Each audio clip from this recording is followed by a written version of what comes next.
পিছে কত পিছে অন্তরার মাঝে পাপি আছে বহুত ফালতু না এত অসুবিধা ঘর ঢুকতে দিবি না নেক্সট টাইম থেকে আইলে যে ঘর ঢুকতে দিবি না, না না, না, না। আজকে আমার আয়া কইছস বাইরের মানুষের কাছে কথা বেটির স্বভাব একদম ভালো না ভালো না তো কি ভালো না। অসুবিধা মেয়ে লোকরে ভাই আমি তো ভাবি নাই অসুবিধা ভাবি এর নামে কথা কইতে গেলেও সাবধান বাবা সত্যি তখন মানছিলাম তোরা দুজনে মিলে এখানে দোকানের মধ্যে বয়া বয়া কি আমার নামে বদনাম করলি কি তারপরে এত বদনাম ভালো করছি? বান্ধবী ভাবি এত ভালো পাই তারপরে আরে আমি ওষুধ চাইছি আমাকে এনে ব্যথা দুজনে করতেছে। পাপিয়া পাপিয়া করে করবে আমি যাইতে শুনছি আমি জিনিস শুনতে আইছি এখানে কালামার দোকানে আইছি আরে কিছু কই নাই তো তোর নামে আরে কখন করে কইতাম গো আরে কিছু কিছু কই নাই তোর নামে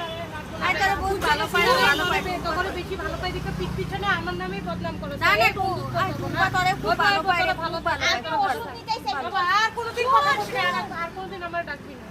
এরা পাপিয়া শুন শুন আয় পাপিয়া দেখতেছ হ্যাঁ ও মা তুই তো তুই কোথায় গেছো ঠিক আছে আরে শুন না তোরা কি ফুটবল খেলতে যাই না তো আগে কইতি আমার ইমা এটা কি আও তো তুই আইসো কোথায় আমরা দুজন আইছি এখন তুই কোথায় গেছো জীবনও হয় নাই খাই নাই তো জীবনও যেভাবে টাইনিয়া লইলো হাতের থেকে আইছিলাম দুজনে খামু কই এখন মিডিল দিয়ে আই এখানে টাইনিয়া লইলো যা যা আর আবি না এখানে